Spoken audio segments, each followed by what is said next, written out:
ada rekan wartawan Pak Dinarsa, silakan Pak Dinarsa. Iya Pak, Ya, selamat sore haleluya. Pak. Ya, selamat Kebetulan sore. saya di Jerman juga ini Pak. Wah, luar biasa nih. Saya dengar Bapak di Berlin ya. Kapan-kapan ngopi lah. Boleh, di boleh. Cuman mungkin kalau sudah tenang Pak, karena memang saya sekarang jadi harus hati-hati sekali supaya saya jangan membuat khawatir sahabat-sahabat saya. Kalau saya sih udah. Cuma yang penting teman-teman, sahabat-sahabat saya kan juga khawatir ya. Oke, saya main safe. Saya bilang saya juga nggak akan nantang-nantang. Kalau saya ketemu orang apa, nantang-nantang nanti kan kesannya juga saya sombong, arogan tadi itu kan. Nah, ini masih live, saya dibilang arogan Pak, saya nge-live begini Pak. Padahal enggak, kalau saya nge-live, kalau saya sembunyi nanti dibilang kabur. Serba salah kan? Sembunyi dibilang kabur, saya nongol bilang arogan. Enggak, saya nggak mau kabur juga, saya mau tanggung jawab gitu loh. Iya, begini Pak, posisi saya mau menempatkan posisi saya ya Pak ya. Saya kan sebagai wartawan, saya nggak punya hak untuk berpendapat atau apapun. Tugas saya ke Bapak hanya sekedar bertanya.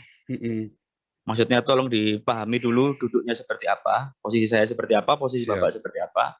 Jadi seperti itu Pak. Untuk urusan yang segala macam, bahkan saya pun diam ketika Bapak bilang wartawan mau framing apa segala macam. Terus backfire-nya ke kita, ke jurnalis, ke wartawan. Ya itu sudah resiko profesi kami. Oke, itu saya pahami sebagai resiko profesi. Jadi yaudahlah nggak masalah. Sama juga Bapak juga mengalami masalah di framing, merasa di framing apa segala macam, ya itu masalah kita masing-masing, ya Pak ya. Jadi kita jalan dari sini ya Pak ya. Oke, jadi saya sekarang mau sebenarnya sebelumnya mau nanya dulu, gimana kabarnya Pak? Sehat Pak? Luar biasa Pak, luar biasa Pak. Sehat. Gimana? Kalau secara mental sehat juga masih Pak? Kalau menurut saya sehat Pak. Ya. Karena kan ini kan sudah dibully oleh orang seluruh Indonesia dan orang seluruh dunia, bukan dibully ya, maksudnya sedang jadi perbincangan hangat seperti itu Bapak. Dan sudah ditetapkan statusnya sebagai tersangka juga oleh Polri dan sudah dikirim red notice oleh Polri ke Interpol juga gitu. Ya sebagai sesama manusia saya memahami kalau dalam posisi itu nggak mudah gitu Pak, memikul beban mental seperti itu gitu Pak. Bapak sendiri ngerasa takut nggak sih Pak? Posisi saat ini gimana sih Pak? Nggak tahu Pak, saya malah nggak tahu yang saya rasakan. Cuman pokoknya biasa aja, saya pokoknya jalanin hidup seperti biasa. Ya pagi, malam tadi saya barusan ke tempat yayasan yang saya biasa kerja juga. Ya kan saya juga pergi ke Bapak kerja juga di sini ya Pak ya? Kerja juga di sini. Oh, Berlin bener Pak ya? Ya di sebuah kota, somewhere, someplace ya. Jadi teman-teman nanti, soalnya pada khawatir kemarin yang teman-teman yang di Turingen sama yang di wilayah Bremen teriak sama saya semua kan. Mereka nggak tahu nggak apa. Terus jadi pesan berantai begitu kan. Ini ke siapa, terus sampai ke saya. Terus jawabannya pokoknya kasar gitulah. Sedikit memaki-maki begitulah, kayak menekan saya begitu kan. Terutama teman-teman gereja itu kan semua. Nah sayanya ya teman-teman ini ya orang-orang bulenya lah, maksudnya orang-orang bulenya dia saya menyampaikan Paul, dia bilang, ya kan. Iya. Oke. Pak, mohon maaf Pak, apa namanya? Bapak sudah, saya mau klarifikasi ya Pak ya. Bapak keluar Indonesia dari 2018 betul ya Pak? Iya. Iya. Dan itu sudah nggak ada hubungan sama yang di Indonesia sama sekali Pak, sampai sekarang Pak?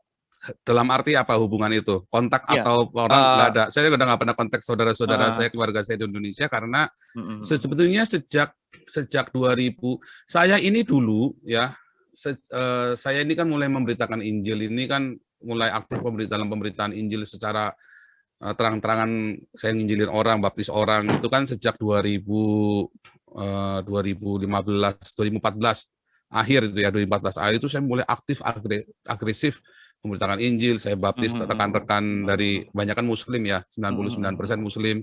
Nah, saya baptis, terus saya samperin juga, itu AWF itu saya samperin, ya kan, si Yudi Mulyana saya samperin, dulu siapa itu, yang barusan in memoriam itu, Ali Makrus, itu saya samperin. Nah, memang sejak itu saya mulai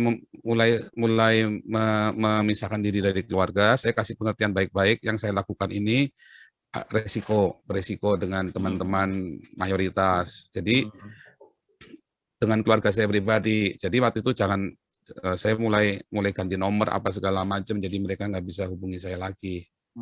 Pak, Ya. apa namanya, dengan adanya kejadian ini apakah Bapak sudah, artinya mohon maaf ya Pak ya, ada beberapa pendapat yang Nanti kalau bilang, pertanyaan yang saya nggak mau jawab, saya akan bilang nggak bisa oh iya, jawab iya begitu nggak ya. apa-apa Pak, Oke, itu hak silakan. Bapak, itu hak Bapak. Ya. Nah, jadi gini, dengan apa yang terjadi saat ini, apakah Bapak memahami apakah ini mungkin dalam frame mindset Bapak ini adalah sebuah resiko perjuangan seperti itu, atau Bapak nggak nyangka akan ada reaksi seperti ini, Pak? Ya, memang ini kan risiko apa yang kita yakini, Pak. Hmm. Yang kita yakin sesuatu, kita menyampaikan sesuatu, karena kan setelah saya tahu, saya percaya, buat saya ini adalah saya kan punya masa lalu yang tidak baik, Pak. Semua orang sudah tahu lah, saya tidak baik, ya kan. Saya pernah saya menjadi seorang hamba Tuhan, menjadi seorang pastor ini dari tahun 99. Saya punya masa lalu, saya sering cerita kok, saya punya masa lalu nggak baik. Dan ini buat saya adalah sebuah ya udah, ini cara saya untuk mungkin yang harus saya tempuh begitu loh, untuk ya semoga saya masih berguna, ya kan, untuk bagi manusia, bagi umat manusia. Oke Pak. Terus berarti Bapak ini di sini ada pekerjaan, terus apa segala macam. Apakah pekerjaannya itu berkaitan dengan Injil tadi yang seperti Bapak bilang itu Pak? Ya, sangat berkaitan. Saya di sini sudah baptis ratusan orang imigran dari ini ya, dari apa namanya, dari Timur Tengah itu ya. Saya sudah baptis banyak orang-orang ini. Iya, kalau di sini banyak dari Turki. Non-government organization ya, jadi. Oh, NGO ya Pak ya. Pakai nama Joseph Paul atau pakai nama yang Cindy Paul? Joseph Paul Sang, Pak. Oh. Iya. Ini saya konfirmasi lagi ya Pak ya. Mohon maaf ya Pak. Ini yang Cindy Paul Suryo Mulyono ini benar ya Pak? Itu nama saya dulu, Pak. Oh, begitu ya. Jadi apa ada tahap ketika Bapak merasa saya harus ganti nama karena saya sudah tercerahkan atau seperti apa gitu Pak? Ya, itu nama baru saya setelah saya kembali melayani Tuhan. Saya bilang, tetapi saya tidak berarti saya memungkiri masa lalu saya yang tidak baik, karena saya memang, kita semua punya salah lah, tapi saya kebetulan terlalu salah. Kebetulan saya ini terlalu salah, Pak. Begitu loh, Pak. Nah, kan jadi, kita semua punya masa lalu tidak baik, tapi saya punya tidak baik gitu loh. Jadi supaya tidak terlalu apa namanya, orang terus langsung siap apa, tapi kan memang semua orang tahu dan tidak pernah saya tutupin. Tidak pernah saya tutupi, kan ada semua wah itu kan gampang, tinggal browsing internet, siapa saya kan ketemu semua kan. Saya itu nggak pernah nutupin identitas saya. Bapak merasa harus ganti nama itu sejak kapan Pak? Dan kenapa kok milih nama yang itu Pak? Apa ada makna khusus? Sejak 2000, saya tuh pakai 2016 akhir. Buku saya yang di buku saya itu ya, buku saya yang berapa ya itu ya, yang pertama apa yang kedua ya, saya udah mulai ganti nama. Yang pertama ya, saya nulis buku itu saya udah pakai itu. Ya, sejak itu. Oke Pak. Bapak, kan saya juga mengikuti beritanya, pemberitaan Bapak di tanah air seperti apa ya Pak.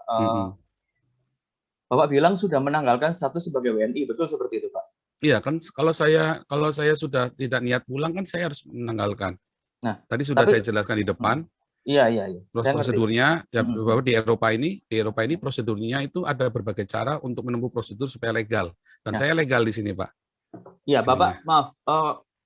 Berarti belum warga negara Jerman juga. Masalah legalitasnya semua saya nggak bisa jawab karena nanti saya salah saya kan ada lawyer, Pak. Jadi saya nggak boleh jawab yang berkaitan dengan masalah kewarganegaraan, kan saya ada lawyer.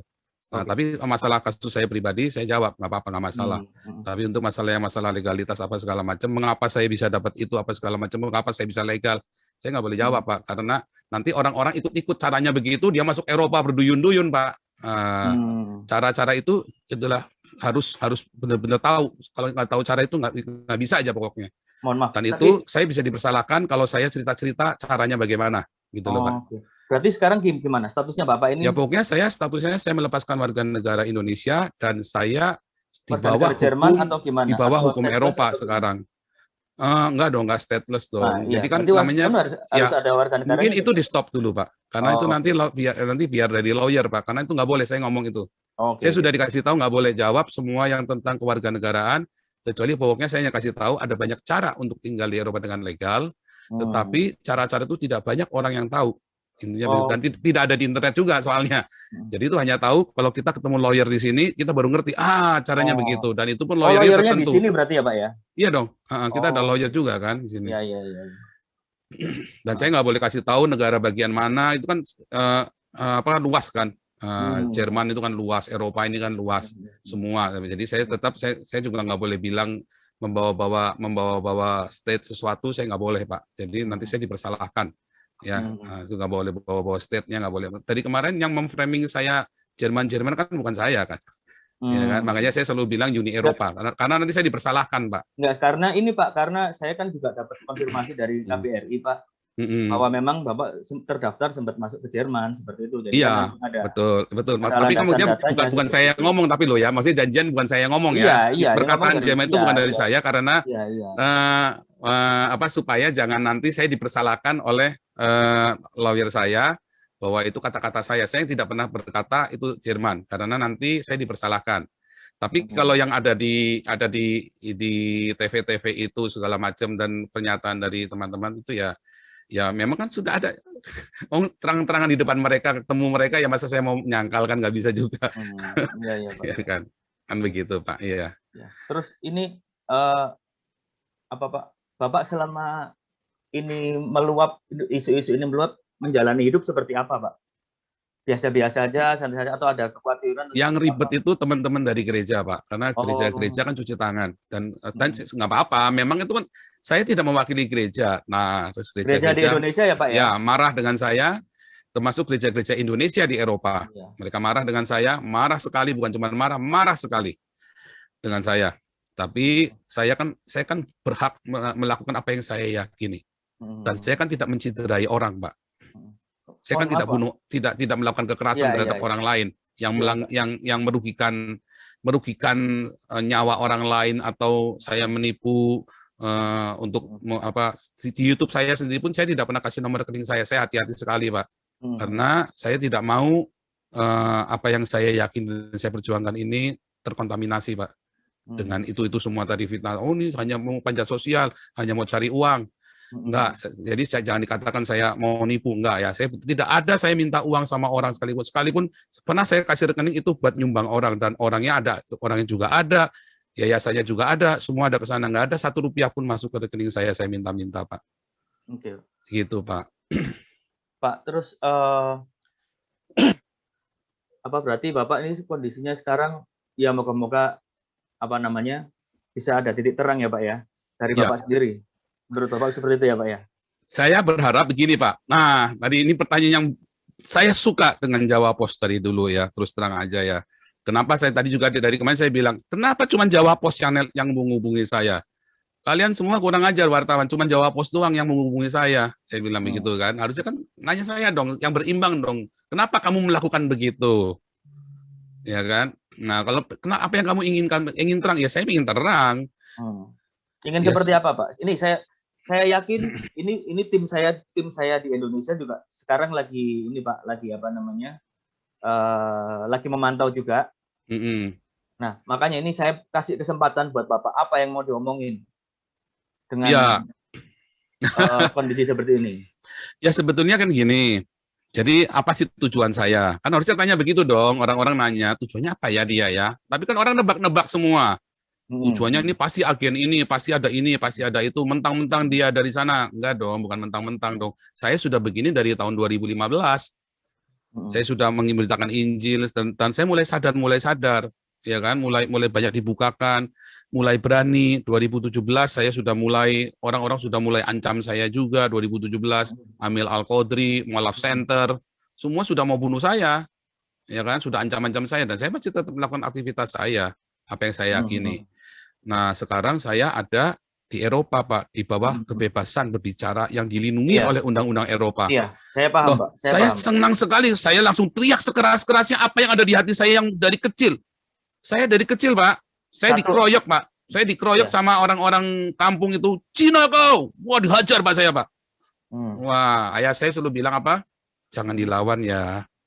Nanti kita semua ribut. Jangan dilawan ya. Tapi apakah saya benci? Enggak. Dulu saya berkelahi, Pak. Saya lawan, saya diem-diem, Pak. Ribut, Pak. Rumah saya disantri. Satu kampung, Pak, datengin rumah saya, Pak. Satu kampung datengin. Wah, tapi kan ayah saya orang yang punya hati bapak yang baik ya. Jadi bilang, wah dia pasang badan. Waktu itu hampir dia dibunuh sama orang kampung itu kan. SMP saya sama, Pak. Saya Itu masuk sekolah negeri. meninggalkan bekas di Oh dalam enggak, psikologis saya Bapak. hanya cerita. Saya cerita, Oh. bekas enggak. Waktu SMP juga sama. Nah, tapi waktu SMP saya lebih banyak di apa? Saya diem. Cina kau. Nah, sekali waktu saya nggak sabar, dikeroyok Pak saya, mau kembali dikeroyok lagi. Tapi nggak apa-apa. SMP kelas 3, saya sadar, saya terima Tuhan Yesus, saya lahir baru. Terus saya mulai ngerti, mereka begitu karena mereka punya kemarahan juga. Wah, benar juga. Jadi saya yang harus injili mereka. Saya injili mereka. Beberapa saya bawa ke Tuhan Yesus, Pak. Ya, saya ajak. Dan jadi di anggota persekutuan kami, persekutuan pelajar dulu. Kita ada persekutuan pelajar yang cukup ini ya, dari 7 orang, jadi 12 orang, jadi 50 orang, jadi 300 orang, terakhir jadi 500 orang. Yang senang juga gereja-gereja juga yang marah-marahin saya nginjil-nginjil itu kan. Saya dulu penginjilan di jalan dari SMP, Pak. Di jalan maksudnya penginjilan seperti apa, Pak? teman-teman. Door to door Di jalan gitu? saya teriak-teriak, bertobatlah di terminal bis, Pak. Oh Saya gitu, teriak, Pak? iya, masuk. Wah, mau digambarin orang tuh, Pak. Cuma kan dulu saya masih lugu, nggak ngerti gimana cara menginjil kan. Saya teriak, saya bagi traktat di jalan-jalan di terminal-terminal, saya bagi bawa-bawa makanan, bawa macam-macam lah yang kita bisa lah. Kita urunan anak-anak pelajar ini. Sampai orang tuanya keberatan, wah saya sampai dimusuhin segala macam sama gereja, Pak, sama gereja. Sama gereja yang musuhin. Tapi akhirnya komunitas kami jadi 500 orang, dan 500 orang ini yang kemudian masuk ke gereja-gereja itu. Ya, jadi gereja yang senang kan akhirnya kan. Kan gereja juga yang senang akhirnya, walaupun dia marah-marah ngomel-ngomelin saya setengah mati. Senangnya di mananya, Pak? Ya kan jemaatnya tambah banyak. Oh, iya. Jemaatnya tambah banyak, itu aja kan. Tapi kan saya nggak urusan mau sampai senang, yang penting mereka datang kepada Tuhan Yesus. Itu urusan gerejanya. Kalau dia mau cari duit, ya urusan dia sama Tuhan. Kalau dia benar-benar mau mengembalakan jemaatnya dengan baik, itu urusan dia sama Tuhan. Saya kan nggak boleh menghakimi. Cuman intinya mereka yang dulu ngomel-ngomelin saya senang juga, akhirnya juga kan. Nah, nerima limpahannya saya kan, limpahan jemaat itu kan. Saya sendiri kan tidak mendirikan jemaat apapun, ya kan. Nah, terus apakah itu membekas? Enggak, saya suka cita sekali, Pak.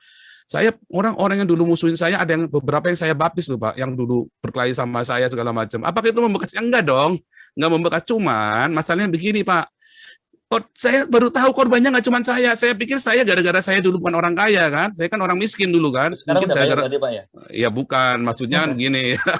Saya kaya di dalam Tuhan Yesus. Artinya yang setiap saya butuh Tuhan sediakan. Saya memang hari ini nggak punya tabungan yang luar biasa ya. Tapi setiap kali saya butuh, saya doa sama Tuhan Yesus. Termasuk biaya saya, biaya berangkat kemari pun, semua saya nggak pernah satu peser pun saya nggak pernah minta sama orang, ya. Semua tuh tiba-tiba Tuhan kasih. Saya berdoa tiba-tiba nggak tahu, ini tante baru kenal ya, ada tante tua ya, udah 60-an itu ya. Tiba-tiba kamu katanya saya dengar kamu ini ya lagi penginjilan. Oh iya, dikasih uang saya persis nilainya tiketnya itu persis. Jadi saya nggak pernah minta-minta uang, saya nggak pernah pamer-pamer nomor rekening saya di luaran, Pak. Apakah saya marah? Balik lagi, saya kecewa dengan gereja? Enggak juga, saya juga nggak marah sama gereja. Itu kan kita semua punya tugas tanggung jawab sendiri-sendiri. Kan saya bilang, saya nggak hidup dari perpuluhan, saya jadi nggak ada masalah. Kalau gereja tidak suka dengan saya, PGI nggak suka sama saya, ya nggak apa-apa, suka-suka. Oh, itu pendeta palsu, ya suka-suka dia. Sama saya ngaku Nabi 26. Saya kan juga nggak maksa Bapak percaya saya kan. Apa saya pernah maksa Pak Dinarsa, kalau tidak percaya sama saya Nabi ke-26, saya taruh parang di lehermu. Kan enggak kan? Nggak boleh saya begitu. Mau percaya syukur, nggak percaya sudah. Saya ini pendeta, Anda percaya syukur, nggak percaya sudah. Tapi saya lebih sering dipanggil pastor, karena sertifikat saya tulisannya pastor, Pak, bukan pendeta, Pak. Gitu. Oke, Pak. Pertanyaan selanjutnya, Pak. Ya, saya memahami jalan hidup Bapak sebagai, Bapak bilang tadi penginjil, apa segala macam, dan harus mengabarkan apa yang menurut keyakinan Bapak betul, benar gitu, Pak ya. Nah, dan ketika sampai pada momen ini, apa yang Bapak sampaikan itu akhirnya mungkin menyakiti orang lain yang punya keimanan lain apa segala macam. Betul. Terus dan kejadian seperti saat ini gitu, Pak. Terus Bapak dijadikan tersangka dan bola es terus menggelinding sampai nggak tahu sampai sebesar apa gitu, Pak. Bagaimana Bapak mengantisipasi situasi ini? Apakah Bapak sadar kalau itu saya menyakiti atau memang Bapak menyampaikan apa yang menurut Bapak ingin disampaikan aja seperti itu, Pak? Saya sudah pikirkan, Pak. Yang bisa stop ya wartawan, Pak.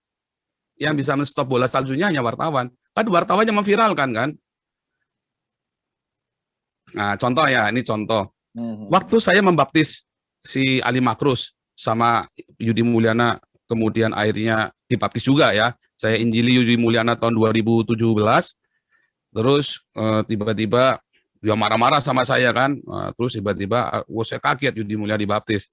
Misalnya begitu kan. Tapi kan para mualaf-mualaf itu kan nuduhnya saya yang membaptis. Saya lagi di sini, gimana saya cara baptisnya Yudi Mulyana kan? Ya tapi intinya saya bersyukur. Pokoknya mau apapun Yudi Mulyana sama Ali Makrus, ustadz dua ustadz ini kan nyatanya kembali kepada Tuhan Yesus. Yang memviralkan siapa? Apa saya? Bukan kan? Yang memviralkan orang Islam sendiri kan, orang-orang Muslim sendiri kan. Nah, waktu saya ngomong kemarin, ya kan, banyak yang YouTubers yang ratusan ribu, ya kan, Refli Harun, Rudy Kamri, Denny Cokro, Denny Siregar. Apa saya yang memviralkan? Bukan. Mereka yang memviralkan saya, Pak. Bapak Bapak belum ya, tapi kayak Detikcom kemarin, saya bersyukur ya, saya terima kasih buat Jawapos, Detikcom. Saya nggak nulis, Pak, karena saya belum ya, dapat. Terima kasih. Saya respect dan saya dari dulu memang suka baca Jawapos, Pak, karena memang dari dulu saya bilang ini orang-orang Jawapos ini memang objektif, jadi hati-hati. Dan mudah-mudahan kali ini pun objektif juga ya, nanti waktu nulisnya pun. Nah, kayak Detikcom, dia tulis hati-hati dan malah menghubungi saya, Tirto juga menghubungi saya.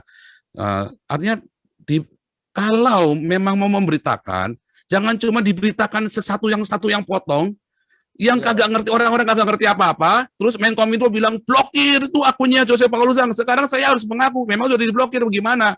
Bagaimana orang mau tahu kebenaran dong akunnya diblokir sama kalian? Kalian cuma potong sepotong, saya bilang Nabi ke-26 bla bla bla. Ya kan? Terus yang lainnya ada apa di sebelum dan sesudahnya? Yang bikin ulas siapa yang motong itu? Wartawan. Bukan Jawapos ya. Bukan Jawapos. Bukan. Saya udah paham kok, Pak. Nah, itulah masalahnya, Pak. Jadi yang bisa menghentikan bola salju ini hanya wartawan. Karena bolanya kan ada di wartawan kemarin kan, bukan di saya. Tapi Bapak merasa nggak, kalau dari Bapak sendiri ya, ini tanpa keterlibatan dari pihak luar, wartawan atau segala macam. Kalau ini keluar akan menyakiti pihak lain, merasa nggak ada sedikit? Kenapa harus sakit hati, Pak? Yang saya ucapkan. Pertanyaannya, mengapa harus sakit hati? Siapa yang sakit hati? Menteri Agama kah? Berarti Menteri Agama kadar keimanannya kurang sekali. Wah, cetek banget kalau Gus Yakut itu bilang sakit hati. Kalau Ketua MUI bilang sakit hati, wah kalian tuh cetek banget iman kalian itu. Tuhan Yesus disakiti, dihina, nggak pernah sakit hati. Haleluya, itulah Tuhan yang saya sembah, Pak. Nggak pernah dia menyakiti. Wah, tapi kan nggak menyakiti. Oh, Tuhan Yesus bilang, terkutuklah orang Farisi. Ya kan? Paulus bilang, hei ular beludak. Oh, dia tunjuk, Pak. Yohanes Pembaptis, dia tunjuk mukanya Herodes. Ditunjuk, Pak. Kita itu boleh menyuarakan yang kita nggak benar. Yang kita nggak boleh adalah kita bunuh orang, atau kita bacok orang, atau kita ancam orang. Yang kita nggak boleh, Pak. Di dalam kekristenan yang saya pelajari, ajaran yang jalan Tuhan yang saya pelajari, kita boleh mengkritik. Roma 13 ayat 1, kita nggak boleh kita memberontak sama pemerintah. Ajak demo yuk, pemerintah di demo. Nggak boleh, Pak. Menghasut itu nggak boleh. Tetapi ketika saya melakukan kritik sosial, itu boleh, Pak. Diizinkan di dalam Alkitab saya, Pak. Oke, Pak. Itu namanya suara kenabian. Nah, balik lagi. Pertanyaannya, loh kalau umat kan belum dewasa. Menteri mungkin nggak sakit hati, Ketua MUI nggak sakit hati, Ketua PBNU Robikun nggak sakit hati. Tapi kan umat, nah berarti kan kalian gagal mendidik umat kalian untuk dewasa. 70 tahun, lebih dari 70 tahun Indonesia merdeka. Oh, bukan merdeka, Indonesia tidak pernah merdeka. Indonesia itu didirikan tahun 1945. Jadi tidak pernah dijajah. Saya ralat ya, Indonesia tidak pernah dijajah. Jadi Indonesia tahun 1945 berdiri. Sejak berdirinya Indonesia sampai hari ini lebih dari 70 tahun. Umat masih sakit hati urusannya agama. Waduh, orang lain sudah pada pergi ke bulan, ke Mars, kalian masih ngurusin sakit hati. Berarti ada yang salah pendidikan agama di Indonesia. Makanya Pancasila, saya kagum dengan Soekarno. Dia tidak bilang keagamaan, tapi ketuhanan. Karena Soekarno sudah melihat jauh ke depan apa yang akan terjadi bangsa ini. Musuh kamu itu orang kamu sendiri. Nah itu loh Pak yang saya sekarang ini saya suarakan. Oh, jadi emang saya cuma mengkritik Islam saja? Enggak loh Pak, saya mengkritik gereja habis-habisan loh Pak. Saya dicaci maki sama gereja, PGI pun bilang saya ini kan, orang nggak jelas kan? Jadi nggak cuma Bapak saja, nggak cuma Gus Yakut dan Ketua MUI saja, PGI pun bilang saya orang nggak jelas Pak. Oke, Pak. Bapak kan tadi Gitu, bilang Pak. nggak mungkin mengajak untuk memberontak ke pemerintah dalam tanda kutip ya, Pak ya, ngajak demo apa segala macam. Dan Nggak boleh. sekarang sikapnya pemerintah adalah mentersangkakan Bapak. Ini sikap pemerintah loh, Pak, melalui Polri ya, Pak ya. Karena kan memang ada pasalnya di Iya, Indonesia. Jadi mohon maaf Pak, nggak saya salah mau dong tanya dulu pemerintah. sebentar, boleh ya Pak ya?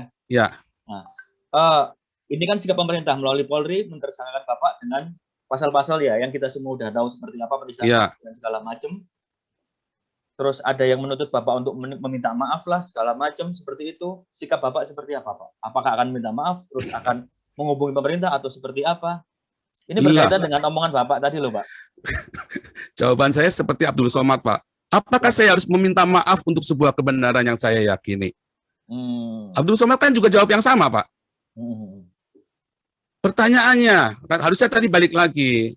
Pemerintah melakukan saya, itu kewajiban pemerintah, Pak. Itu kewajiban Polri untuk mengeluarkan menerima laporan undang-undang penistaan agama, karena undang-undangnya kan ada penistaan agama. Dan omongan seperti saya kalau di Indonesia memang disebut menista, sama seperti Yahya Waloni, Abdul Somad, Tengku Zulkarnain, Haikal Hasan, sama dengan Habib Rizik, sama dengan Stephen Indra Wibowo, Irina Handono, Hani Christian, sama Pak Mogoginta almarhum, sama Pak yang saya omongkan, YouTubers lain banyak yang lebih ngeri dari saya, Pak. Mereka semua berkeliaran. Ya kan? Jadi undang-undang penistaan agama ini buat siapa? Buat kami minoritas atau buat kita semua? Kemarin Pak Jenderal Junius Tobing dia cerita kuliah kebangsaan, ya kan? Beliau yang kasih judul sendiri, ya kan? Siapakah kita? Karena di Indonesia sekarang ada kami dan kita, Pak. Siapakah kami? Siapakah kita? Oh, berarti kalau bukan kami, outsider, kamu bukan kami. Wah, ini bahaya sekali. Itulah perpecahan, Pak, orang-orang yang bikin kami itu. Itulah yang namanya anti Pancasila. Saya Pancasila sejati, Pak. Lihat ya, YouTuber semana di Indonesia, sekalipun Denny Siregar, yang bikin kuliah Pancasila tiap seminggu sekali. Cuman saya, Pak, tak tongkrongin, dapat duit nggak? Enggak, Pak. Dikira enak kuliah Pancasila. Pak, mohon maaf ya, Pak. Tapi kenapa Bapak melepaskan warga negara Indonesia kalau Bapak mengaku Pancasilais? Kalau saya tidak lepaskan, saya ditangkap dong, Pak, dipulangin. Gimana, Bapak? Itu namanya berhikmat, Pak. Saya harus korbankan, nggak ketemu. Pak, kalau orang tua saya mati sekarang, Pak, saya nggak boleh pulang, Pak.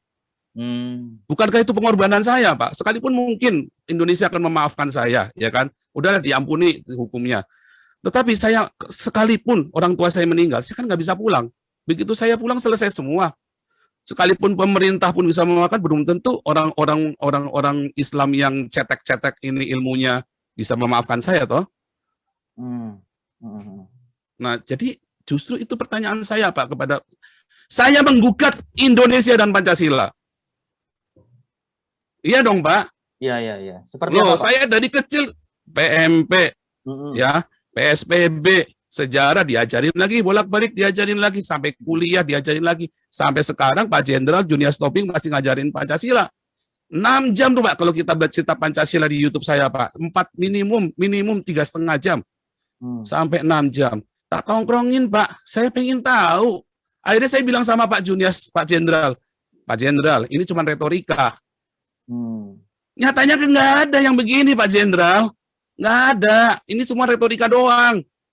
Mana ada Pancasila di Indonesia? Eropa lebih Pancasila daripada Indonesia. Maksud Bapak, ya kan? Seperti apa, Pak? Ketuhanan yang Maha Esa. Apa di Eropa pernah ada Bapak dengar persekusi agama di sini? Justru orang-orang yang dipersekusi agama larinya ke sini. Orang-orang dari Timur Tengah, Muslim-Muslim semua, apa di sini dilakukan anarkis? Hampir tidak ada. 1-2 itu oknum yang benar-benar sedikit sekali. Ada, Pak, di Hanau. Wah, itu sedikit sekali, Pak. Tapi ada pemantiknya apa? Pemantiknya apa? Kejadian di ya itu di Hanau yang orang mati, orang contoh gitu kan? Bapak tahu? Itu kan? ada pemantiknya, Pak. Gimana, Pak? Coba diceritakan. Iya, itu kan pemantiknya ceritanya kan kemarin yang di mana itu kemarin di Kolen. Makanya orang-orang mulai ada Islamofobia.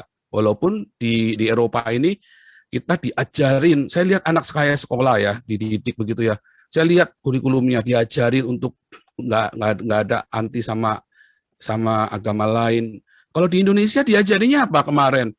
Injil sudah dipalsukan. Ya kan? itu kurikulum apa pelajaran itu pernah saya muat itu buku-buku pelajaran. Injil sudah dipalsukan, geblek ini. Menterinya siapa itu waktu itu? Menterinya sebelum waktu zaman SBY terakhir. Injil malah diizinkan buku Injil. Nah, di sini nggak boleh Pak begitu Pak. Berarti yang lebih Pancasila mana? Kan nggak ada, kan kelihatan sekali Pak. Nah, jadi jelas Pak di sini. Masjid Ahmadiyah gede tuh di Turingan, paling gede. Boleh. Sementara orang Syiah gede juga masjidnya. Di Indonesia, dibakar seorang-orangnya Pak. Oh itu fakta Pak, jangan cerita enggak fakta tuh diusir karuan Pak. Jadi lebih Pancasila mana? Lebih Pancasila Eropa Pak daripada Indonesia Pak. Iya kan? Jadi kalau sekarang, kemanusiaan yang adil dan beradab, kemanusiaan yang adil dan beradab. Kita semua imigran, jangan tanya Pak, Bapak tahu sendiri imigran. Saya kan pelayanan imigran, Bapak kan juga ada di Jerman, ya kan? Di Jerman juga paling banyak imigran, ada sekitar 11 juta itu.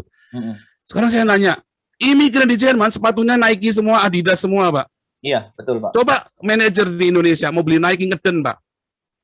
Manajer loh Pak, manajer bank Pak, mau beli Nike ngeden Pak. Aduh. Kalau itu nama ngeden Pak. Dimanusiakan sekali Pak orang-orang ini Pak, dikasih rumah, dikasih pengobatan gratis, anaknya di sekolahin sampai kuliah gratis Pak. Tahu, itu Pak, kan kemanusiaan yang adil dan beradab Pak. Dimanusiakan, orang ini imigran hidup dari pajaknya orang Eropa. Ya kan? Persatuan. Wah, orang Eropa ini bersatu sekali, Pak. Waduh, mereka bangga sekali, Pak, dengan Eropa, Pak. Ya kan, mereka boleh keliling dunia, tetapi mereka bersatu, Pak, di sini, Pak. Mereka ribut, Pak, debat di Senat tuh kemarin, kan. Tapi mereka bisa kumpul-kumpul, bisa akur-akur. Di sini ada banyak sekali orang-orang ada banyak sekali denominasi. Mereka ribut debat doktrin, Pak. Wah, sampai pecah gereja. Begitu kita sudah duduk bersama makan bareng, mereka makan bareng, Pak. Jadi sekarang apa? Yang dan seterusnya. Kalau ada yang mau Bapak sampaikan kepada pemerintah, apa yang mau Bapak sampaikan? Berkaitan dengan ketidakadilan, berkaitan dengan apapun yang Bapak alami, apa yang mau Bapak sampaikan? Kemarin sebenarnya saya mau tulis ke Bapak tadi, harusnya begini loh Pak. Saya ini kan hanya seekor kutu di seberang samudra, ya kan? Tapi ada balok-balok di depannya Mabes Polri itu loh Pak, di depan gerbangnya Mabes Polri itu balok-baloknya itu ya Waloni, Abdul Somad, Tengku Zulkarnain, Haikal Hasan dan selanjutnya. Ada GKI Yasmin. Sampai sekarang juga nggak diproses itu, padahal kan konstitusional GKI Yasmin, dokumen sudah lengkap. Gus Yakut sudah 1 bulan, sudah hampir 6 bulan Pak Gus Yakut menjabat jadi Menteri Agama. GKI Yasmin tetap aja ditutup. Gereja-gereja kemarin GPDI sama yang di Jombang itu tetap aja ditutup Pak. Nah, jadi ada apa yang salah ketika saya ngomong hal seperti ini? Lalu saya salahnya di mana? Nggak ada dong, Pak.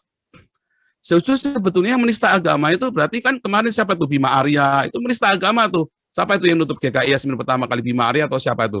Berarti dia menista agama dong. Itulah penistaan agama. Wah, itu malah bukan menista agama lagi. Dia benar-benar melanggar Pancasila, konstitusi kita. Seharusnya. Sorry, bukan kita lagi dong ya, bukan punya saya juga soalnya. Cuman kenapa saya tetap masih ngajarin Pancasila, minta Pak Junior Jenderal. Saya bilang loh, kalau Pak Jenderal keluar dari sini, wah selesai Pak Jenderal, nggak ada kuliah Pancasila, nggak ada yang berani. Cuman Pak Jenderal Junior Tobing aja yang berani teriak-teriak ngajarin Pancasila, ngomel-ngomelin orang-orang itu. Kenapa kita tetap, karena Pancasila itu, saya kan belajar filosofi segala macam, saya belajar semua Pak. Ternyata Pancasila itu mengerikan, Pancasila itu ada sesuatu yang indah sekali. Wah, Indonesia itu bersyukur punya Pancasila, tapi bukan Pancasila yang piagam Jakarta. Pancasila yang benar, yang punyanya Soekarno. Yang diajarin sama Pak Jenderal Tobing itu. Wah, sudah diajar panjang lebar, nanti kan panjang lebar. Intinya Pancasila yang benar, bukan Pancasila yang piagam Jakarta. Nah, itu masalahnya kan nggak dipraktekkan, itu cuma retorika doang. Jadi salah saya di mana? Ketika saya berkata, mengkritisi, dan menganggap diri saya nabi dan saya meluruskan ajaran nabi sebelum saya. Nggak salah dong, itu kan tafsir saya, bebas saya. Kalau saya salah, Gus Yakut, ayo debat sama saya.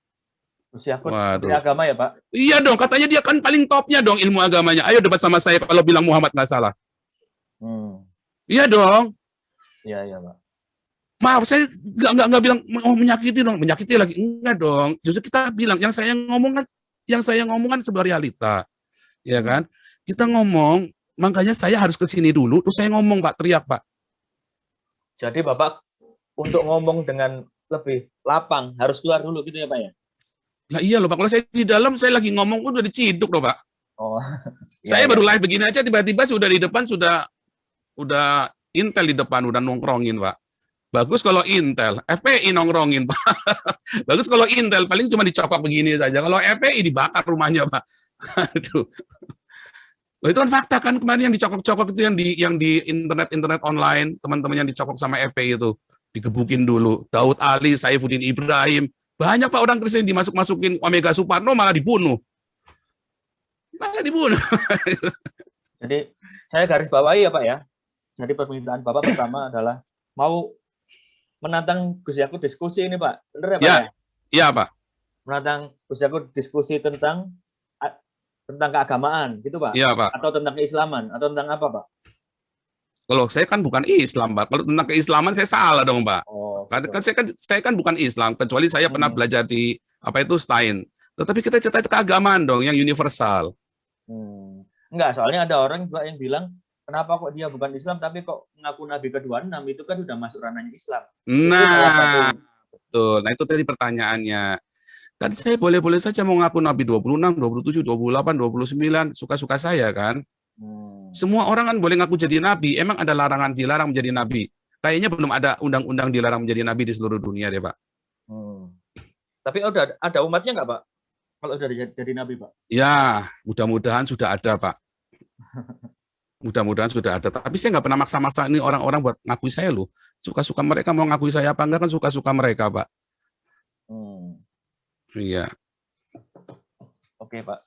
Jadi itu ya, Pak ya. Pertama pengen diskusi sama Gus Yakut. Terus yang kedua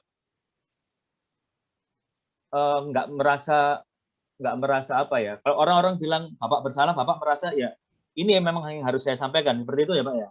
Pak, jalan yang saya tempuh itu jalan yang menyakitkan, Pak. Saya sendiri pun ngeri-ngeri sedap, Pak.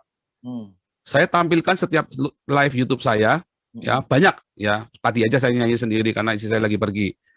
Saya selalu menyampaikan kepada selalu membawa anak istri saya, Pak. Saya tampak muka anak istri saya semua ada. Ya, saya yakin keluarga istri saya juga teriak-teriak, Pak, kalau dia tahu, ya kan. Saya nggak tahu mereka tahu apa enggak.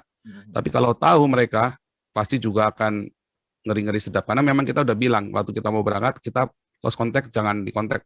Tapi kita pasti kalau ada sesuatu yang membahayakan kalian kita akan kasih tahu. Yang sampai hari memang kita belum ada berusaha untuk ini ya. Saya belum ada berusaha mengontak keluarga saya ya. Saya belum ada dan belum ada niatan karena menurut saya pemerintah Jokowi ini kan relatif ya lebih baik ya. Saya bukan pendukung Jokowi ya, sorry ya, saya tidak lagi kami, tapi memang pada kenyataannya kan lebih aman, walaupun gereja-gereja lebih banyak ditutup di zaman Jokowi, ya kan? Itu kan fakta kan, gereja ditutup di zaman Jokowi lebih banyak Pak, 200 gereja bayangin. Merasa di prank gitu Pak, apa gimana Pak? Maksudnya di frame dalam arti apanya? Merasa di prank gitu Pak, kok tambah ketika zaman Presiden Jokowi? Bukan, karena begini. Tadinya orang-orang berpikir mungkin wah di prank nih teman-teman sesama aktivis kan. Tapi saya ngelihat lagi terus ada kuliah kebangsaan dengan Pak Jenderal Junior Tobin juga. Oh itu bukan prank itu. Terakhir kemarin ya lihat ada kota-kota syariah semua terus tiba-tiba ada pasar syariah. Terus ada pasar muamalat dan segala macam. Oh itu bukan prank itu. Oh itu ngeri itu. Itu tandanya ya Jokowi bikin kebijakan di boikot di daerah termasuk GKI Yasmin. Oh saya bukan jemaat GKI dan tidak ada satupun jemaat GKI yang saya kenal ya. Saya hanya berdasarkan saya ngelihat, saya lakukan seperti ini. Jadi Jokowi itu bukan ngeprank kita, tetapi dia diboikot di bawah. Dan itu fakta. Kalau zaman Soeharto nggak bisa. Boikot di bawah diciduk semua itu yang di bawah-bawah. Ini bisa diboikot sama Bima Arya coba kan kelewatan kan. Kita toleransi, tidak ada undang-undang penistaan agama. Nyatanya saya masih dilaporkan penistaan agama sama politisi PSI yang katanya nasionalis. Kenapa dia nggak ngelaporin Yahya Waloni, si Husin Shihab itu? Kan kamu masuk jebakan Batman saya kan? Kenapa kamu nggak ngelaporin Yahya Waloni sama Abdul Somad dan CS-mu itu semua? Ketahuan si Husin Alwi Shihab ini adalah kadrun yang menyusup kepada nasionalis. Ketahuan, sekarang topeng-topengnya kadrun semua kebuka semua. Ya kan? Siapa-siapa yang kadrun kelihatan semua. Nah, Pak, Anda masuk jebakan saya. Dengan keadaan ini Bapak ngerasa sakit hati nggak sih? Dengan Indonesia secara umum, yang Bapak tadi cerita dari kecil diperlakukan, dipanggil Cina, apa segala macam. Orang tua Bapak tadi bilang hampir dibunuh, apa segala. Bapak merasa sakit hati dengan Indonesia nggak, Pak? Saya tidak pernah sakit hati dengan Indonesia, Pak. Sampai hari ini saya masih mencintai Indonesia. Terus apa yang menurut Bapak salah dari Indonesia, Pak? Dengan sikap Bapak ini?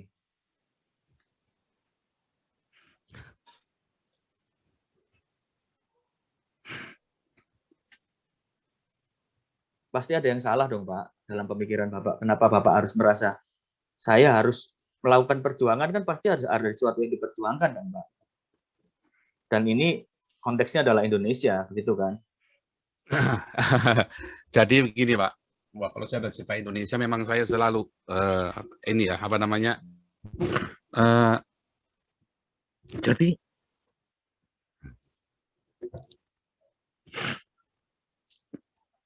saya dari ngerti, Pak, tentang Indonesia, Pak.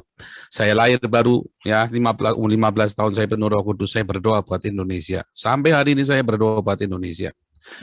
Saya ciptakan lagu-lagu tentang Indonesia banyak sekali.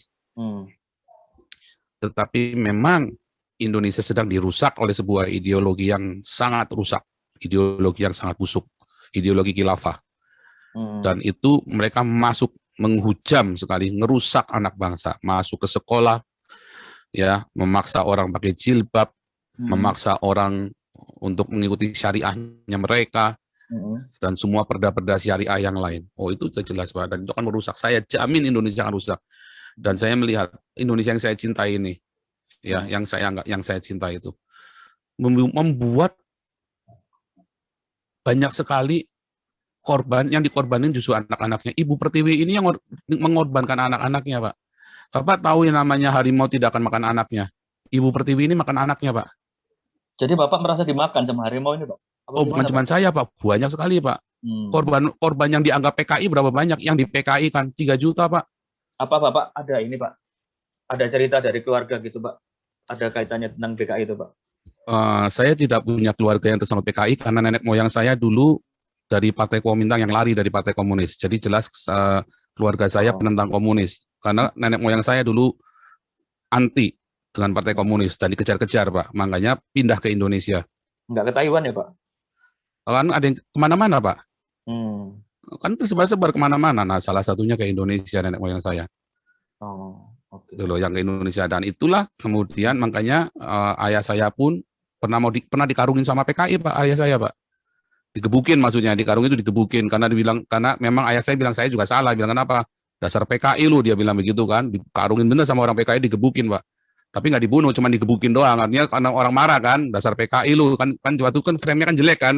Jadi digebukin sama orang PKI, digebukin bapak saya. Tapi kan itu bukan sebuah dia mau bunuh, enggak, Pak. Bukan saya terus saya pro PKI, enggak juga. PKI itu dulu dari santri-santri yang saleh loh, Pak, pendiri PKI itu. Ya, itu rahasia umum, bukan rahasia lagi lah. Pendiri-pendiri PKI itu adalah santri-santri yang saleh. Ya, itu kan berasal dari syariat Islam, Pak. Ya, syariat Islam merah. Syariat Islam merah itu, Pak. Itu sudah ada di pelajaran sejarah kalau. Iya, tapi kan masalahnya kan nggak diakuin sama banyakan orang. PKI lu, PKI kan kalian sendiri kan. Dari kalian sendiri. Tapi kan kita kan mau sama-sama cerita Pancasila, Pak. Anggaplah saya ini nabinya Pancasila. Saya menganggap diri saya nabinya Pancasila sekarang. Ya kan? Kalau kemarin saya bilang nabi ke-26, saya bilang sekarang nabi Pancasila. Bagus, Pak, dibikin kaos, Pak, nabi Pancasila. Nah, nanti mau saya bikin Pak nabi Pancasila, Pak. Wah, nanti tinggal siapa yang mau jadi umatnya kan, mau ngaku apa enggak, malah digebukin nanti, Pak. Nanti saya lagi bikin merchandise Pak nabi Pancasila, nanti digebukin lagi ntar. Nah, kenapa? Aduh, Pak, ini Pancasila itu begitu saya di Eropa, Pak. Eropa ini Pancasila banget, kalau diterapkan indah sekali di Indonesia. Waduh, saya itu banyak ketemu ya, Pak, wartawan-wartawan itu. Ada satu wartawan di Belanda yang namanya Michael Mas, Pak. Ya, saya berusaha kontak beliau tapi belum mau ditemuin masalahnya Michael Mas ini. Dia nulis, dia ada satu tulisannya Michael Mas, Indonesia ini udah berubah sekali dalam 20 terakhir ini. Sejak reformasi, Pak. Nggak tambah maju, tambah nggak bener, Pak. Tambah nggak bener kan sejak reformasi kan? Kelihatannya aja maju, kelihatannya. Wah, kumbir. Di dalamnya, di bawahnya, wah makin parah loh, Pak. konflik horizontal itu makin ngeri loh Pak, sejak reformasi itu Pak. Kenapa? Karena ada yang mau menggoyang Pancasila. Ya siapa? Ideologi khilafah ini. Dan sekarang menampakkan diri semuanya. Kan saya kan hanya memberikan satu umpan. Contohnya siapa Pak yang orang-orang kan kalau ini ada ideologi besar bertahan di Indonesia kan nggak mungkin kok nggak ada yang endorse, nggak ada yang support kan nggak mungkin Pak. Kalau menurut Bapak siapa sih Pak yang endorse? Lah itulah yang teriak-teriak khilafah yang kemarin undang Zakir Naik itulah. Siapa itu yang kemarin teriak-teriak khilafah itu? Loh nyatanya kan yang teriak-teriak khilafah nggak ada yang dipenjara kan? Yang PKI dibunuh, yang teriak-teriak khilafah nggak ada yang dipenjara satupun. Felix Xiao, HTI itu, ya kan? Panitianya Zakir Naik. Wah, itu kan bilang harus Islam. Wah, itu bahaya sekali tuh kalau bilang pemimpin harus Islam. Wah, itu melanggar Pancasila, Pak. Nggak ada, Pak, itu di UUD 45 pemimpin harus Islam.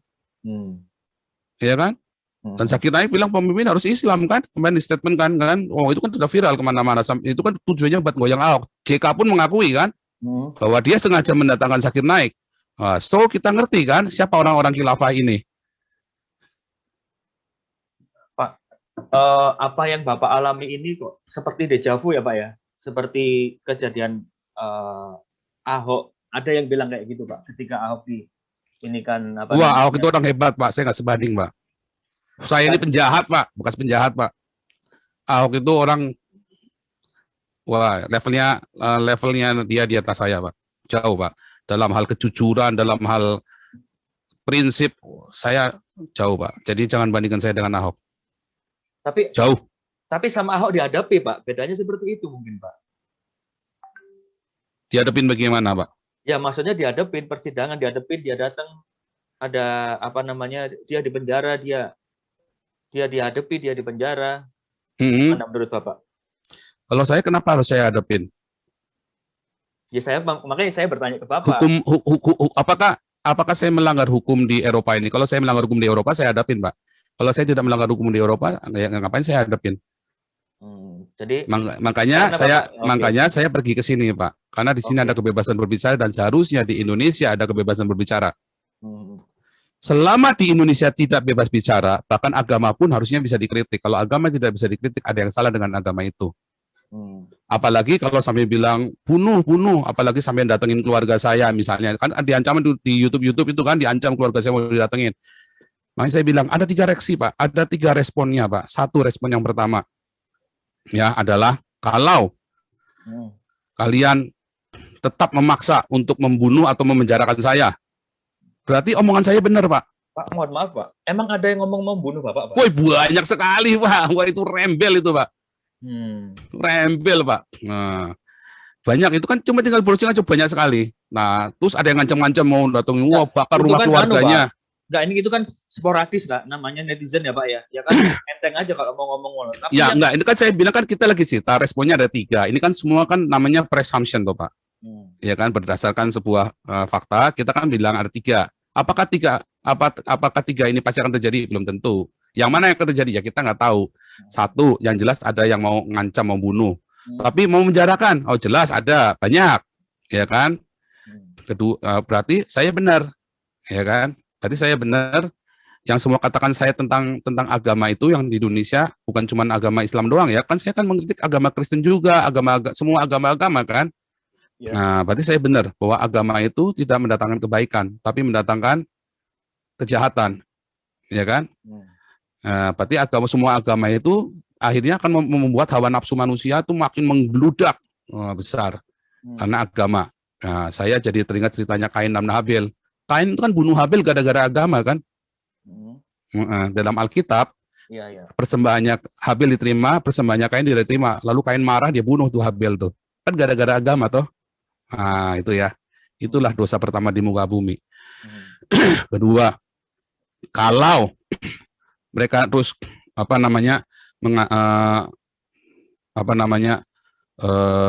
mengancam keluarga saya, ya. Dan bahkan melakukannya, bukan cuma mengancam, melakukannya. Ancaman Pak, kalau di Eropa udah termasuk teror loh Pak. Emang sudah ada Pak ancaman itu Pak? Wih banyak sekali Pak, ancaman teror itu banyak sekali Pak di YouTube itu, dan keluarga saya kan baca Pak, pasti baca, itu kan viralnya pagi siang sore Pak, pagi siang sore itu kan wartawan itu kasih di TV, ya kan. Nah berarti yang mereka sembah itu adalah iblis, Pak. Hmm. Bagaimana mungkin Tuhan ngajarin untuk melakukan pencitraan dan ancaman teror-teror itu? Ya kan? Bagaimana mungkin? Nggak mungkin Tuhan ngajarin begitu. Kalau Tuhan yang benar ya. Kalau Tuhan saya nggak ngajarin begitu, Pak. Nah, teror-teror bunuh apa? Wah, tapi kan itu rakyat. Nah, berarti ulamanya salah ngajarin. Berarti gagal. Negara Indonesia berdiri sudah lebih dari 70 tahun, ulamanya gagal untuk mendidik umatnya, Pak.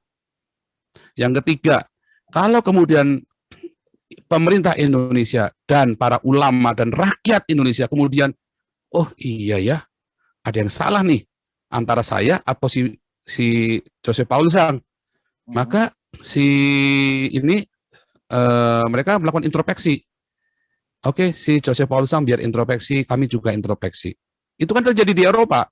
Paus dihujat, Yesus ditelanjangin sama si Charlie Hebdo. Apakah terus demo, wah, bunuh, sekarang juga, bunuh si Charlie, sekarang juga. Nggak ada. Kalau di Indonesia langsung, bunuh si Ahok, sekarang juga, bunuh si Paul, sekarang juga. Beda kan? Oh, beda banget. Nah, itulah Pancasila di Eropa. Nah, kalau itu Indonesia sudah mencapai kedewasaan itu, yang saya ngomong ini cuma buat Banyolan doang, Pak. Cuma buat Banyolan doang yang saya ngomong, Pak. Cuma buat, wah, orang akan ketawa. Bukan mentertawakan Tuhan loh, Pak. Tapi mentertawakan dirinya sendiri, ternyata ilmu saya belum nyampe ya. Oke, Pak. Yang saya ajarkan hari ini ya, ke teman-teman, semoga Bapak mengutipnya dengan benar di dalam nama Yesus. Saya minta Pak diberi hikmat kepada Pak di Narsa supaya diberi hikmat buat nulisnya dan Tuhan tuntun. Pak, keluarga gimana, Pak? Keluarga, Pak? Kan katanya Ya, Bapak nggak ngontak ya, Pak ya? Tapi mereka tahu ya, Pak ya? saya yakin mereka tahu pagi siang malam kok, Pak. Tapi saya tutup, Pak. Saya tutup komunikasi supaya jangan disangkut-sangkutkan juga, supaya juga mereka juga. Makanya saya nge-live, Pak, tiap hari supaya mereka tahu kondisinya saya, Pak. Makanya kan saat waktu live saya ngasih kabar. Mereka pasti tahu YouTube saya, Pak. Mereka pasti tahu saya viral sekali, Pak, Jadi ini salah belakangan. satu cara buat Bapak ngasih kabar ke keluarga ya, Pak ya? Iya. Oke, ini saya masih baik-baik aja gitu ya, Pak ya? Iya, dan saya juga meminta maaf kepada keluarga saya kalau saya membuat Anda khawatir dan takut. Tapi saya berdoa dan saya sungguh-sungguh puasa buat masalah ini. Saya puasa. Bapak, ini kan YouTube hampir setiap hari nge-live ya, Pak ya? Followernya udah tambah jadi berapa sekarang, Pak? Wah, saya kan ini nge-live-nya di Hagios Eropa, Pak. Di yang YouTube saya buat penggala. ditutup ya? Loh, bukan ditutup di ini sama Menkominfo. Wah, sakti lah. Gimana nggak sakti lah? Ya kalah lah saya lah, pastilah. Kalau ya cuman ya nggak apa-apa lah, gimana ya, memang resiko lah, gimana, makanya saya masuk di sini. Cuman kan saya udah bilang sama teman-teman di sini, kita jangan gubrak-gubrak karena ini YouTube buat pengembalaan. Saya bedain, Pak. YouTube gubrak-gubrak ya, buka cus olahraga BB. Nah, itu saya taruh di sana. Kalau yang di sini nggak boleh, kita harus pelan ngomong, diatur, direncanakan. Teman-teman jangan ada ini itu, Pak. Jadi saya bedain sebetulnya. Makanya di sini saya ya terpaksa saya live di sini. Nah, untuk ini juga doa fajar jam 5 pagi juga ada di sini. Zoom-nya nggak pernah ada ganti. Nah, cuma kan memang ya jadi ya eman-eman ya, sebetulnya ada banyak video-video pengajarannya Pak Jenderal yang bagus-bagus itu setiap minggu sekali dari bulan Desember itu. Mohon teman Kemenkominfo tolong itulah pengajarannya Pak Jenderal itu bagus sekali. Kasihan Pak Jenderal ngajar 6 jam hilang semua. Yang minta tolong lah Menkominfo supaya yang pengajaran Pancasila itu jangan sampai ditutup gitu. Oke, Pak. Ada yang mau disampaikan, Pak, terakhir, Pak? Saya terima kasih sama Jawa Pos ya, kalian luar biasa sekali. Iya, Pak. Saya juga terima kasih dikasih kesempatan buat ngomong karena kami memang mau tahu dari sumber pertama, Pak. Karena ini saya udah berusaha untuk ngontak Bapak dan ya dapat kesempatan ini saya. Ya kan saya di spam, Pak. Email saya di spam, makanya email Bapak baru kejawab itu kurang setelah 2 hari kalau nggak salah ya, Pak ya. Atau 1 hari atau 2 hari telat itu saya jawabnya itu, karena di spam, Pak, banyak sekali, Pak. Oke. Nah, itu sebenarnya yang rugi siapa? Ini kan semua orang jadi rugi. Nah, cuman pesan saya itu, Pak, saya bukannya nggak berpikir bahwa ini akan banyak menyakiti orang lain. Tetapi kadang-kadang rasa sakit itu adalah obat buat menyembuhkan luka, Pak. Jadi Bapak sekarang ini kayak semacam nyuntik vaksin gitu, Pak? Disuntik dulu kan sakit baru nanti sembuh gitu ya, Pak. Saya nggak berani bilang begitu, tapi mungkin ya saya sendiri kan juga introspeksi, Pak. Bisa jadi saya memang salah, bisa jadi saya salah, Pak. Karena mungkin, karena makanya saya selalu berdoa, saya bilang sama teman-teman, teman-teman doakan saya supaya murni. Karena bisa jadi kan ternyata itu adalah dari kemarahan. Bisa nggak? Bisa loh, Pak. Bisa yang saya ungkapkan selama ini. Bisa jadi ternyata ada masa lalu saya belum sembuh. Oh, bisa banget. Tetapi saya berusaha untuk murni. Saya terus tiap malam itu, tiap malam saya ngerengkel loh, Pak. Aku kira saya ini orang terpelajar, Pak. Terus saya ngomong kata-kata yang begitu kasar, begitu menohok. Wah, Bapak kira saya nggak merasa, terus anak-anak saya, wah, bapaknya si ini ngomongnya kok begitu, ngaku-ngakunya padahal pastor, padahal sudah pernah mengembalakan, padahal sudah begini, padahal banyak murid-muridnya yang di ini kan, saya kan juga mengajarkan di kelas evangelis, kan ada pengajaran-pengajaran itu. Masih ngajar sampai sekarang, Pak? Masih, Pak. Saya kan ngajar di SOM, Pak. Saya saya masih ngajar di kelas-kelas, ada evangelis, kelas apologetik, kelas apostolik, Bible Training Center lah. Saya lagi merintis STT di sini. Semacam STT gitu. Cuman ini kan ribet lah pokoknya. Perizinan sih ribet, tapi sebetulnya nggak ribet. Masalahnya kan harus ada beberapa orang dan harus cari teman yang tepat, apa segala macem. Uangnya juga, ya kan, uangnya kan paling di situ kan nggak asal itu administrasinya lengkap bisa mudah, tapi masalahnya untuk ngumpulin administrasinya itu yang ribet. Nah, intinya begitu. Tapi di pemerintahnya nggak ribet, yang ribet di sayanya. Nah, karena kan uang juga harus siap, modal kamu berapa lah, bingung modalnya berapa, nggak punya, kan mesti nggak boleh nggak jelas. Kalau di Indonesia kan bisa bikin modal ditahan, modal di apa, terus yayasan juga bisa pura-pura asetnya berapa. Kalau di sini kan nggak boleh begitu, Pak, bisa masuk penjara kalau di sini. Oh, kenapa nggak Bapak bikin, Bapak sama NGO kan sekarang, kenapa nggak bikin di kantornya NGO aja, Pak? Itu makanya sedang kan, saya kan lagi meeting terus ini, Pak. Karena teman-teman ada yang nggak setuju dengan satu pembahasan, tapi saya tetap kekeh karena kan ya bukan masalah dogma, tapi karena kan kita kan kumpul di teman-teman kita ini berbagai macam denominasi gereja aliran. Nah, ada bagaimana yang satu maunya kita alirannya ini. Nah, saya bilang enggak, kita semua mau oikumene. Karena kita oikumene. Jadi ada satu misalnya contoh nih, Pak, bahasa roh. Nah, saya bilang, saya dari gereja karismatik, saya berbahasa roh, tapi saya nggak bilang nggak boleh diajarin, saya nggak mau. Karena itu bukan bagian dari sesuatu yang universal. Kebenaran yang universal yang diakui oleh denominasi lain. Makanya saya nggak mau ajarkan. Nah, tapi yang lain otot misalnya. Jadi materi lah, lebih banyak ke materi. Nah, kalau materi itu belum deal, maka kita nggak bisa jalan, Pak. Karena bisa tiba-tiba ribut kan. Bisa tiba-tiba nggak deal, kita udah jalan, tiba-tiba nggak deal, ribut lagi. Kita mesti bubarkan yayasannya lagi. Jadi ini masih tadinya saya pikir gampang, ternyata ribet gitu loh, Pak. Tadinya saya pikir paling 2-3 bulan selesai, nggak taunya meetingnya aja ini nggak kelar-kelar. Gitu, Pak. Dan nanti saya lanjutkan tadi ya masalah itu. Jadi saya bukannya tidak memungkinkan bahwa mungkin saya memang salah. Tetapi sampai dengan detik ini saya harus melakukan ini. Saya merasa saya harus melakukan ini. Walaupun hati saya ketar-ketir, walaupun hati saya miris. Selama berapa bulan? Coba lihat, begitu tiba-tiba saya berubah kan. Kenapa tiba-tiba berubah? Karena harus makin keras. Kalau saya bicara bisik-bisik, apa didengar sampai seviral ini, Pak? Coba PGI ngomong, ayo mengasihi, ayo toleransi. Apa pernah didengar nggak? Nggak pernah tahu didengar kan? Toleransi, bukan malah tambah toleransi, tambah bacok-bacokan kan? Kalau saya kan jelas, cuder, langsung viral. Lalu kan ditanya, mengapa? Lalu saya jawab. Kalau sampai pesan ini nggak nyampe, wah, ya kiranya Tuhan Yesus memberkati kalian. Tapi saya berdoa, saya puasa loh, Pak. Saya ngelakuin ini, artinya saya sampai puasa, Pak. Puasanya bukan puasa, maaf ya, bukan mindahin jam biologis, Pak. Kami tuh kalau puasa 24 jam, maka cuma sekali doang, Pak. Artinya saya serius sekali, Pak. Saya serius sekali dengan apa yang saya lakukan ini. Dan saya hati-hati sekali. Dan kalau mau bilang mau menyakiti, lebih bisa lebih edan lagi, Pak. Tapi kan harus dijaga. Kemarin si layar teologi itu ada bagus tuh bahasa saya. Kenapa pilihan bahasanya adalah ini, bukan itu? Kenapa coba, Pak?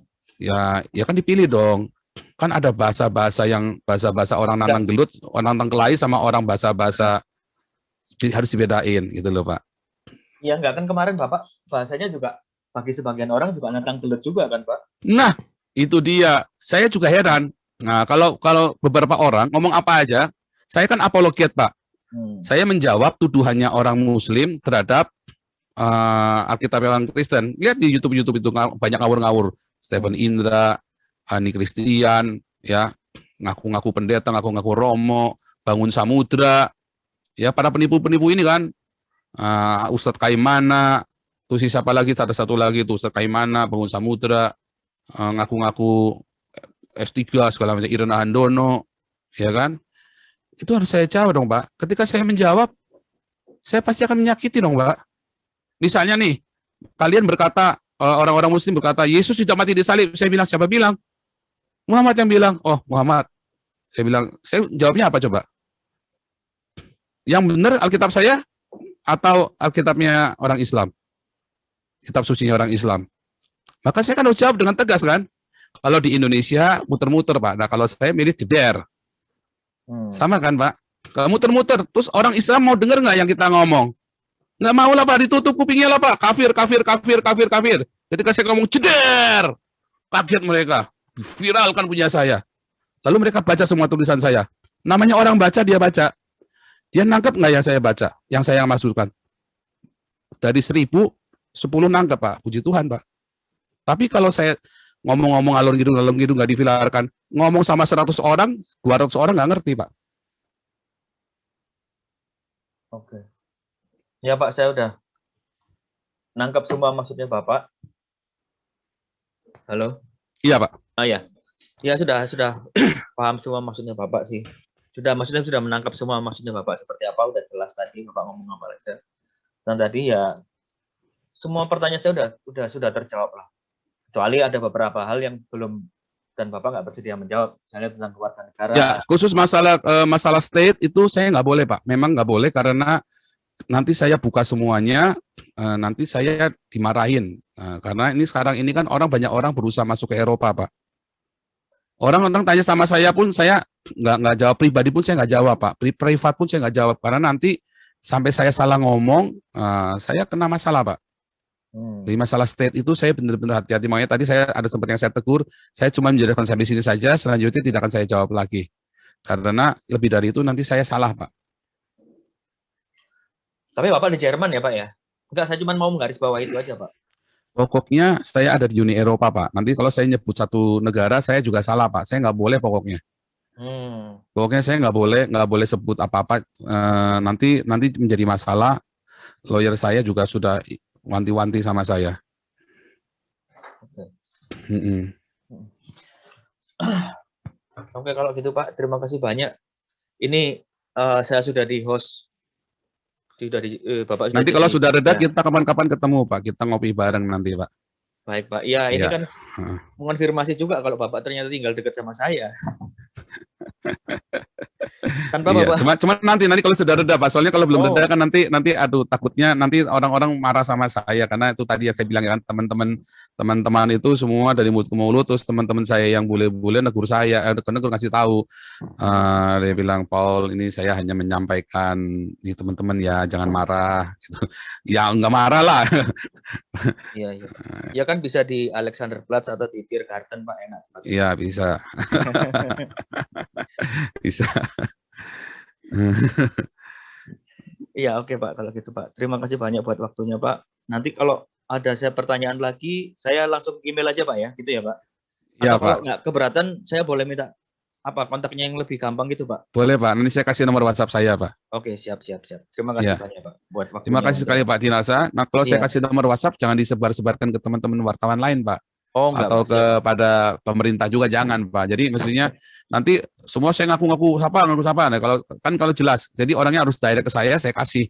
Kalau enggak nanti saya kasih siapa ya? Karena udah terlalu gila, Pak. Itu nomor saya udah dikemana-manain. Saya sampai nggak bisa seleksi lagi, Pak. Oke. Baik, Pak. Ya. Ya, oke. Yang lainnya kayaknya udah. Oke, Pak. Kita biasanya kalau live sampai malam, Pak, sampai subuh, Pak. Iya, ini. Iya. Tapi nggak apa-apa. Ya, terima kasih sekali buat Jawa Pos Pak Dinarsa. Luar biasa sekali, teman-teman. Luar biasa sekali. Terima kasih buat bantuan Jawa Pos ya untuk menyampaikan aspirasi saya. Oke, Pak. Ya. Ya, Pak, terima kasih banyak, Pak. Semoga wartawan yang lain meneladani apa yang dilakukan oleh Pak Dinarsa Jawa Pos ini. Ya, terima kasih banyak, Pak, buat waktunya. Selamat sore. Saya Selamat sore. ya, Ya, bisa live. Ya, bisa. saya live dulu. Oke, Ya. Pak. Terima kasih banyak, Pak. Terima kasih Pak, luar biasa sekali Tuhan Yesus memberkati Pak Dinarsa.